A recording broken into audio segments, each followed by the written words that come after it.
Welcome to the Her Story Circle podcast, the podcast that brings you the extraordinary tales of everyday women who are changing the world. I'm your host, Gertrude Mache, and I'd like to acknowledge traditional custodians of the land on which we meet today. I also like to pay my respects to elders, past, present, and emerging. Every week, we dive into the lives, challenges, and triumphs of women from all four corners of the globe. We're here to inspire, enlighten, and connect, sharing stories that uplift and empower. So grab a cup of coffee, settle in, and join us as we explore the incredible journeys of women shaping our future. This is Her Story, where every woman's voice matters. Hello, everybody, and welcome back to the Her Story Circle. This is Gertrude Mache here in beautiful Melbourne, Australia. And today I am graced with the presence of yet another fascinating woman. Welcome, welcome, welcome to our tribe. Please tell everybody your full name, where you're based, and share your story with us today.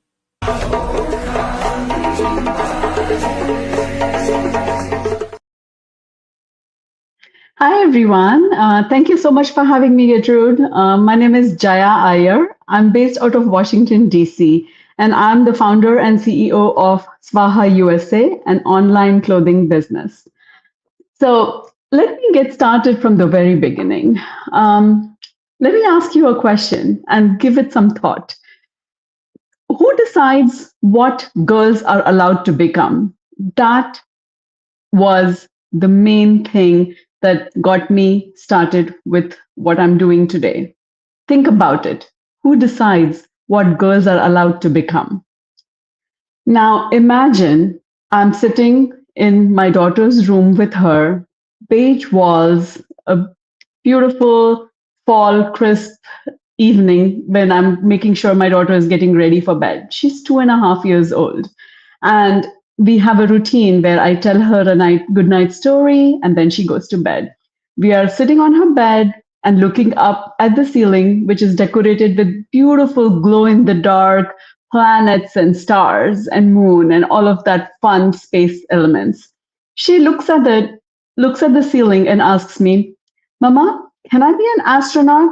I want to go and see Saturn. I want to see the beautiful rings of Saturn. It's so fascinating." And I said, "Of course, why not?" And so then I decide I'm going to encourage her love for wanting to be an astronaut by dressing her up in fun space-themed clothing. I go online, start searching, and guess what? I couldn't find anything for girls. I found one shirt, and guess where it was? In the boys department. Why is the universe only available for boys? What are we telling? What am I supposed to tell my daughter? That sorry, if you want to be an astronaut, you have to wear a boy's shirt? Now, that is what I call invisible messaging. It is there, prevalent in all the clothing that is available for kids today. Why just kids, even adults? Clothing basically tells you that it almost defines the world for you, right? I actually have a PhD in fashion merchandising. I have studied consumer behavior, and I can tell you there is so much research that's being done, that has been done already, that talks about how clothing define our identity, how clothing sends a message to the children, telling them as to what they can and cannot be.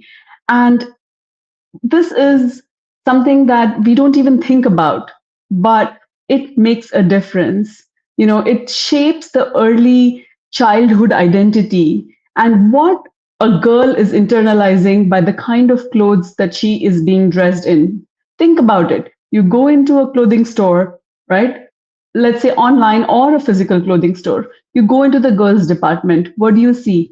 Butterflies, ponies, cute little princesses, all of that. You go into the boys department, what do you see? You see cars and rockets and engineering tools, or tractors and things like that. What are you telling a child? That if you are a boy, you have to be tough, rugged, and if you're a girl, you have to like cute little things. Think about it. This conversation needs to change. This conversation needs to become a very important conversation for everybody, not just for the fashion business, but in general, for what are we trying to teach our children through how we dress them. I was in academia for 5 years. I taught fashion buying. And when I had my kids and I came across this kind of a problem in the clothing industry, I didn't want to take it lying down. I felt that I had to do something. I had to make use of my knowledge, my background, and make a difference. I wanted girls to feel that they don't have to be defined by the clothes that are available for them, but I wanted to make clothes that would make them feel that they can grow up and be anything that they want to be. So 10 years ago, I started my business, Swaha USA, and there has been no looking back. I have seen that it's not just me as a mother who feels this difference, that girls are so typecast in the kind of clothing that they have to wear and the kind of career paths that they probably need to look at just because they are girls. And I started this revolution. I wanted to shatter the gender stereotype that exists in clothing. And that's how I started my business. I started off mainly making clothes for girls that uh, in fact, no, I never called my clothes for girls only. I made clothes that I said were available for anyone to wear, and the gender does not define what they can or cannot wear. I started off for kids, and it's amazing how many adults reached out to me saying that I feel that way at work too. I feel that because I am a woman and I'm an engineer, I'm supposed to dress a certain way. Why can I not wear clothing that I love? What if my dress has circuit boards? Why can't a dress have circuit boards on them? So now it's not just a kids clothing line.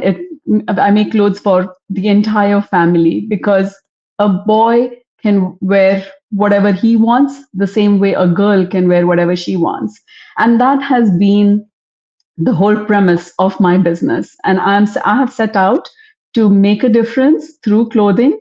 And I'm hoping that uh, that it becomes the norm. Everybody starts thinking that it is important to dress the kids the way they want to be dressed, and the way it exposes them that they can grow up and be whoever they want to be. Coming back to my daughter, she is 14 now. And a full circle moment for me was when I took her to the first ever all girls NASA space camp last month. And she graduated as a space camp cadet because her interest in being an astronaut was fueled by my ability to let her wear space themed clothing because I made them for her and she got to wear them. She was never once told that because she's a girl, she cannot dream of being an astronaut. And even today, now her interest in being an aeronautical engineer or like an astronaut or any of those dreams that she has today, she still feels that she can go and fulfill them. And that is my full circle moment. So I'm hoping that through my clothing, a lot more kids and adults get inspired that they can be whoever they want to be. And there is no limit of who they can be because of their gender. That's all I have to say. I hope that this inspires a lot more people. What an inspirational story, Jaya. Just absolutely incredible. It's interesting that what we wear is really our armor, right? This is what we put out into the world to protect ourselves, to identify us. It's our uniform. The way you dress kind of says who you are before you even open your mouth. And you found a way to empower your little girl to be whoever she wanted to be. Now, you grew up in India in an independent minded family. How did that upbringing shape the way that you responded to that moment as a mother?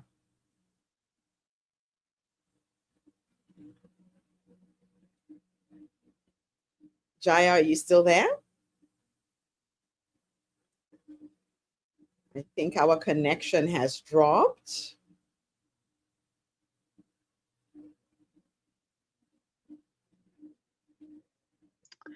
Yeah, Hmm. I grew up in, yeah, can you hear me? I can now. Yeah, I lost you for a minute, but I can hear you now. Sorry, can you hear me? Yes.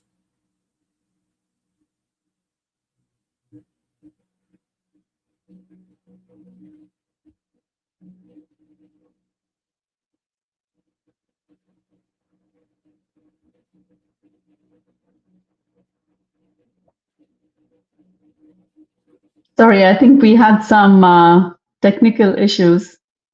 Can you Yes, we hear me now? did. I can hear you now. All right. I did hear your question, so let me get started with answering the question. Yeah, I Yeah. grew up in India, grew up in a military family, so we moved around every 3 years.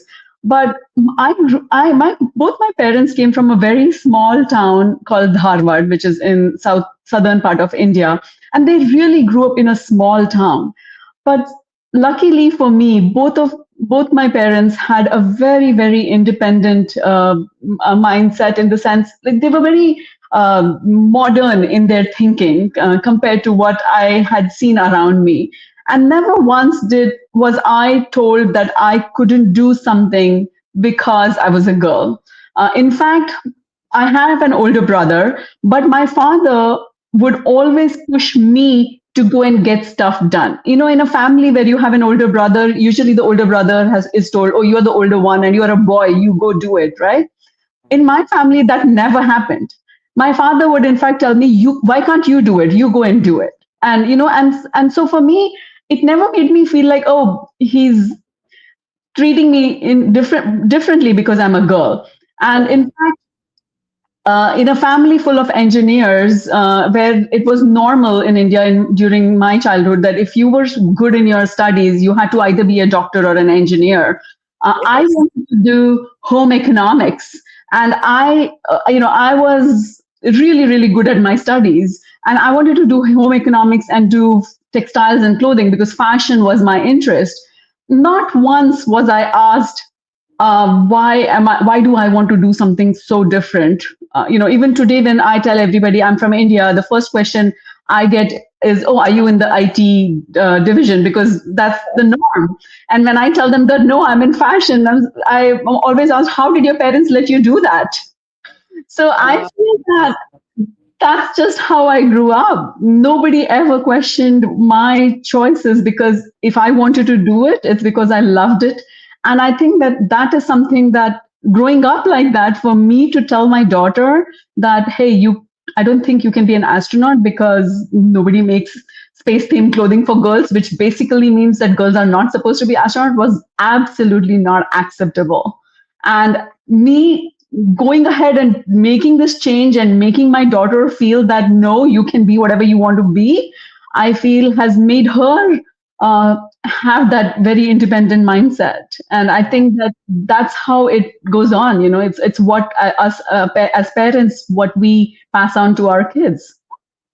so, as someone with a PhD in fashion merchandising, when did you first realize that clothing is more than fabric, that it's messaging? When I was doing my PhD, my research topic was on fair trade clothing, clothing that is made in slums of Mumbai, India, by a company here based out of Chicago, actually. And they made clothing that was made by slum women, because they didn't have any other way to earn money, and they needed to look after their own daughters because they were not treated very well. So a lot of people who were buying this clothing, my research was on consumer behavior. A lot of people that were buying these clothing were not the people who liked, they were not Indian, so they didn't really care to wear clothing with Indian prints on them, but they were showing their support for these women who were trying to earn a living and trying to better their lives.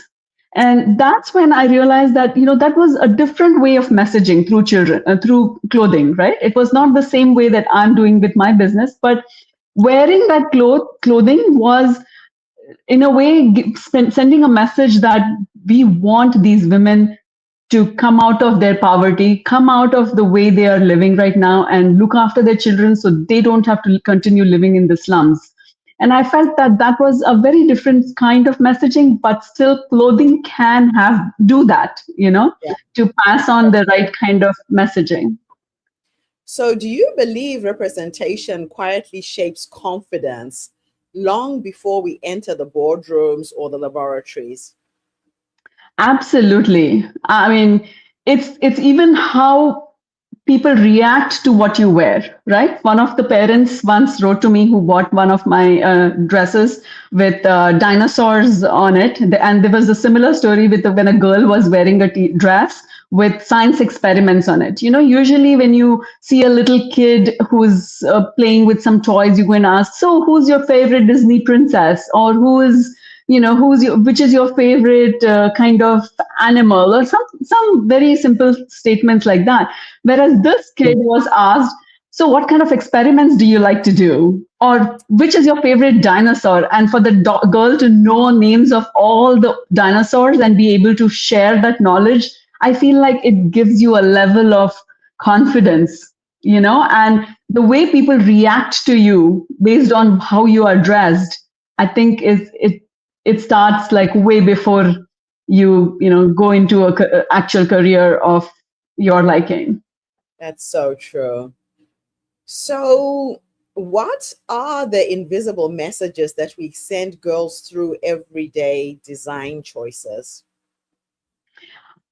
Just like I said earlier, if you go into a clothing store and you see the clothing that is available for girls, and all it has is pink and butterflies and flowers and maybe some birds and just some simple things like that, you are Yeah, making a girl feel that she needs to be this delicate person who's not supposed to do anything strong, right? Like, if I feel like when you see boys clothing, when they have these monster trucks and cars and fighter jets and all of that, it just think about what you feel when you see this, right? When yeah, you see boys clothing, you feel it's all tough. Girls is, oh, delicate, soft.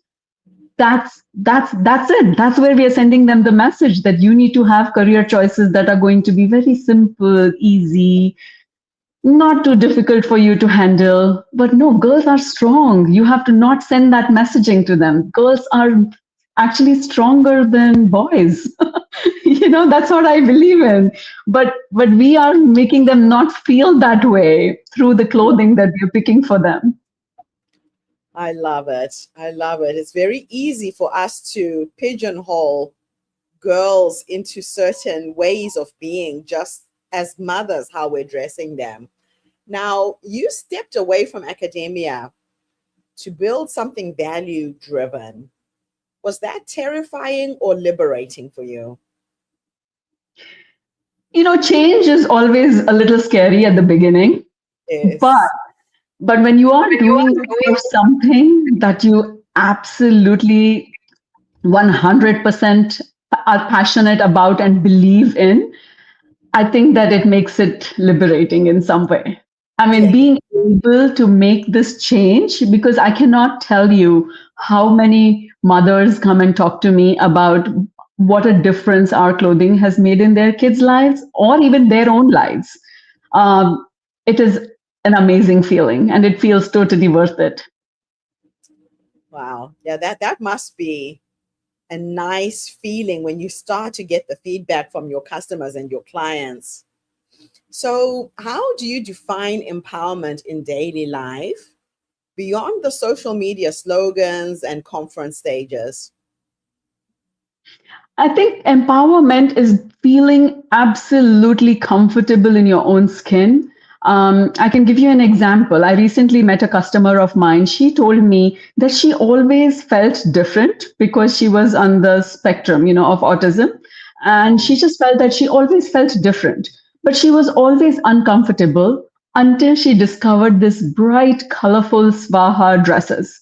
She said right. that I started wearing Swaha dresses and now they are a staple in my wardrobe. I only wear Swaha dresses because they're bright, they're colorful, they make me stand out. I feel different in them, but I am different. So wearing the different clothing when I myself feel different, it's such a great combination. And she says that she's so comfortable in her skin now. She's so comfortable in the clothes that she wears. They feel amazing. They make her feel free. And I think that is empowerment. It's not about ability to do something. It's just the feeling. And I feel like when you feel confident, you feel like I can do anything in this world. And that is the true feeling of empowerment, in my opinion. I absolutely love that. Yeah, it does become your armor. So, what Absolutely. resistance did you encounter when challenging gender stereotypes in something as simple as children's clothing? There was, of course, there is whenever there is a change, there are going to be people who say that, oh, but my daughter likes wearing that. So why are you telling me that I should not be making that? I said, I always tell people that no, it's not about forcing them to wear clothes that are different because they should be wearing it. No, it's about if your child wants to be a paleontologist and wants to wear a dinosaur dress, then please buy it. But if your Yes. child loves butterflies, it is absolutely okay for your child to wear a dress with butterflies on it.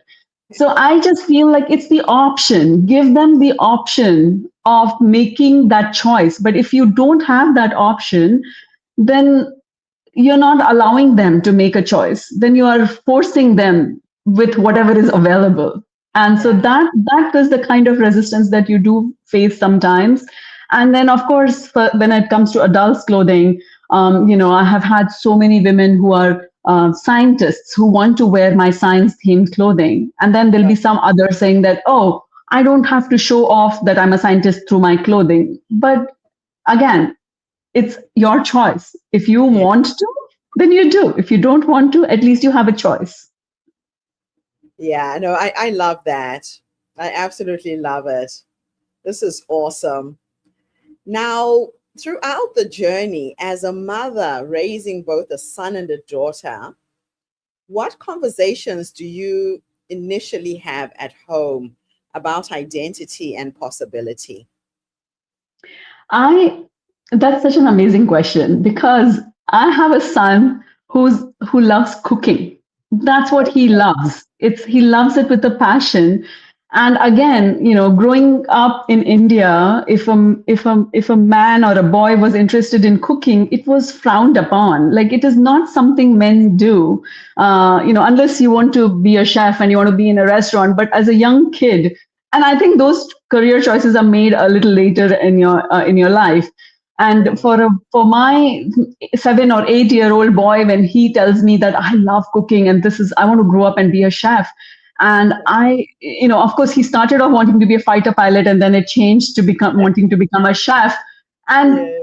I when he wanted to be a fighter pilot, I bought him T-shirts with fighter jets on them because his grandfather was a fighter pilot, so it was totally Okay. understandable that he wanted to do that. And then he suddenly switched to wanting to be a chef, and now he wants to study, food science or food chemistry. And I encourage him. I help him research, what are the courses he needs to study, and he wants to write a cookbook, and we actually published a cookbook for him with him his recipes. And I feel like when my kids see that we are so open to any choice that they want to make, and we actually Yes. encourage it, we actually help them without putting them down, saying that, oh, cooking is not a boy thing, it's like what women do. No, it's never, because my husband cooks, I cook, all of us do. So my kids never feel that there are Different. these defined roles for people. Like when if I have to travel for work, my husband looks after my children. So in my house, there are no you because you're a girl or because you're a boy, you have to do this. There is no such thing. I So love it. yeah, I So, think that is what makes a difference. so what does belonging look like to you, especially for girls in STEM? I think that the whole idea of certain professions being limited to certain people based on gender is something that we need to do away with. And for a girl, it's funny. My daughter was asking me as to why there are certain celebrations of certain days, right? Like why is there a girls in STEM celebration? Why is there no boys in STEM celebration? Right? Uh, Because there is a girls and women in engineering day. Why is there no boys and men in engineering day? Think about it. When she asked me that question, I was stumped for a minute. I said that what are we showing through celebrating these days that they need more attention because boys already have it and the girls need attention? I yeah, feel like that needs to go away. And that is when it'll be true belonging, yeah. where we don't have to celebrate a day of girls in engineering. Girls belong in engineering. Why should there be? If we are celebrating that, let's celebrate a boys in engineering day too.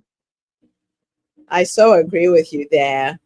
Yeah, it's when we eventually do away with the need to isolate girls or boys for specific professions where there's that equality. There isn't a need for a special day to celebrate girls in engineering or in STEM. We will get to that point, but it will take a while.